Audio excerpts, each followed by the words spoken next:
And I want to assure the election commissioner that they might be under the impression that this law lets them get away with it. Let me remind them, don't worry, we are going to change the law and we are going to change it retroactively and we are going to come and find you. Right? So this is the situation that the country is faced with. Rahul Gandhi ने मंगलवार को लोकसभा में चुनाव सुधार पर करीब 28 minute की speech दी और साफ साफ कहा कि आरएसएस और बीजेपी देश की संस्थाओं पर कब्जा कर रही है। इनमें चुनाव आयोग, ED, CBI, IB, income tax department शामिल है। इससे साफ है कि बीजेपी चुनाव आयोग को कंट्रोल कर रही है। इससे लोकतंत्र को नुकसान हो रहा है। इस दौरान पहली बार राहुल गांधी ने उस कानून का भी जिक्र किया। लोकसभा में चुनाव सुधारों पर चर्चा के दौरान कांग्रेस नेता राहुल गांधी ने एक बड़ा राजनीतिक वादा किया। उन्होंने कहा कि अगर केंद्र में कांग्रेस की नेतृत्व वाली सरकार बनती है तो वो उस कानून को बदल देगी जो मुख्य चुनाव आयुक्त और चुनाव आयुक्तों को कानूनी कार्रवाई से छूट प्रदान करता है।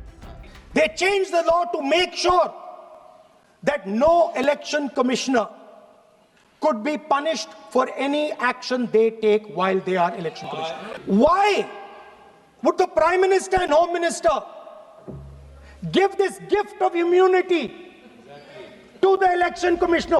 राहुल गांधी ने चेतावनी भरे लहजे में कहा कि कांग्रेस की सरकार बनने पर 2023 के इस कानून में संशोधन किया जाएगा और चुनाव आयुक्तों को कटघरे में लाया जाएगा। उन्होंने कहा कि मैं निर्वाचन आयुक्तों से कहना चाहता हूं, वो सोचते होंगे कि वो कानून उन्हें बचाता है, लेकिन चिंता ना करें, हम कानून बदलेंगे और वो भी पिछली तारीख से ऐसा करेंगे और आपको ढूंढ निकालेंगे। And I want to assure the election commissioner that they might be under the impression that this law lets them get away with it. Let me remind them, don't worry, we are going to change the law and we are going to change it retroactively and we are going to come and find you. Right? So this is the situation that the country is faced with. कानून को क्यों बदलना चाहते हैं राहुल गांधी मुख्य निर्वाचन आयुक्त एवं अन्य निर्वाचन आयुक्त नियुक्ति, सेवा शर्तों और कार्यकाल अधिनियम 2023 को बदलना चाहते हैं। ये कानून पहले राज्यसभा और फिर लोकसभा से पारित होने के बाद 29 दिसंबर 2023 को राष्ट्रपति से मंजूरी के बाद लागू हुआ था।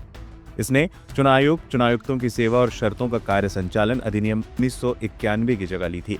इस कानून की धारा 16 में मुख्य चुनाव आयुक्त और चुनाव आयुक्तों को कानूनी कार्रवाई से छूट प्रदान की गई है। इसके मुताबिक वर्तमान या मुख्य चुनाव आयुक्त या चुनाव आयुक्तों पर अपनी सरकारी कर्तव्यों के निर्वहन के दौरान किए गए किसी भी कार्य या वक्तव्य के लिए किसी भी अदालत में दीवानी या आपराधिक कार्रवाई नहीं की जा सकेगी। अब राहुल ने कहा है कि उनकी सरकार आएगी तो न सिर्फ कानून को बदलेगी बल्कि पिछली तारीख से जाकर इससे बदलेगी और सबका हिसाब होगा।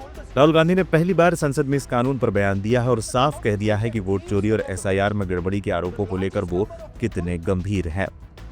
I want to ask 3 questions first, which will make it very clear that the BJP is directing and using the election commission to damage India's democracy. The first question, why is it that the CJI was removed from the selection panel of the election commissioner?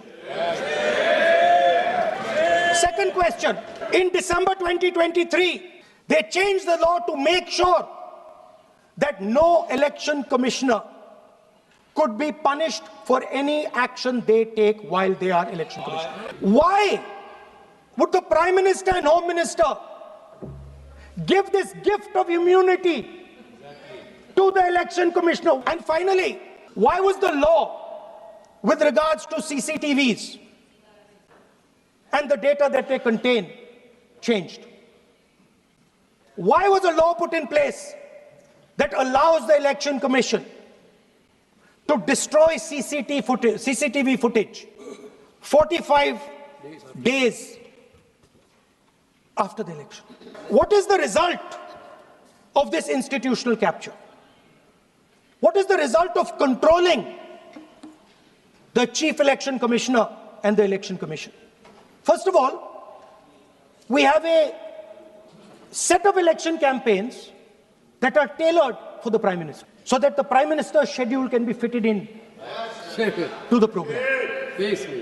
Second, we have a Brazilian woman who appears 22 times on the voter list of Haryana. There is one woman whose name has appeared 200 times, more than 200 times in one booth in Haryana. And it is very clear, and I have proven without doubt, that the election of Haryana was stolen. And the theft was ensured by the Election Commission of India. I've said it again and again and again.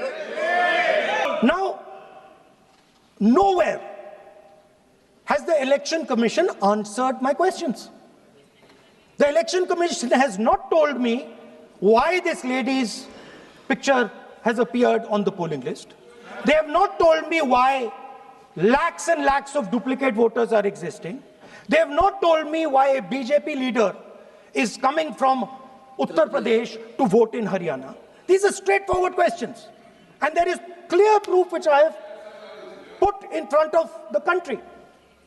Right? But the Election Commission has no answer to these questions.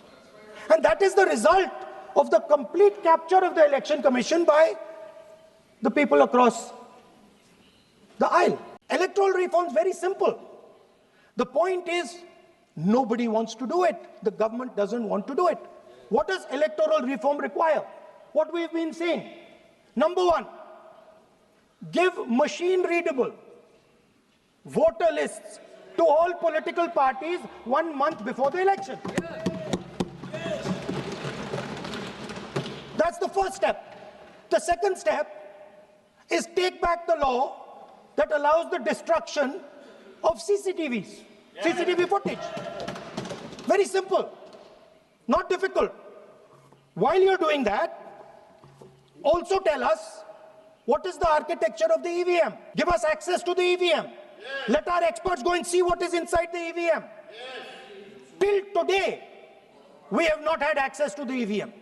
We are not shown the architecture of the EVM. We're not physically allowed to go and see an EVM. Give us the architecture. Give us access to the EVM. And finally, please change the law that allows the election commissioner to get away with whatever he wants to do. That's all the electoral reforms you need. And I want to assure the election commissioner that they might be under the impression that this law lets them get away with it. Let me remind them, don't worry, we are going to change the law. And we are going to change it retroactively. And we are going to come and find you. Vote chori is an anti-national act. And those across the aisle are doing an anti-national act. Everybody says to us, India is the biggest democracy. Actually, I was thinking today, we're not just the biggest democracy. We're the greatest democracy. And I'm not saying it just like that.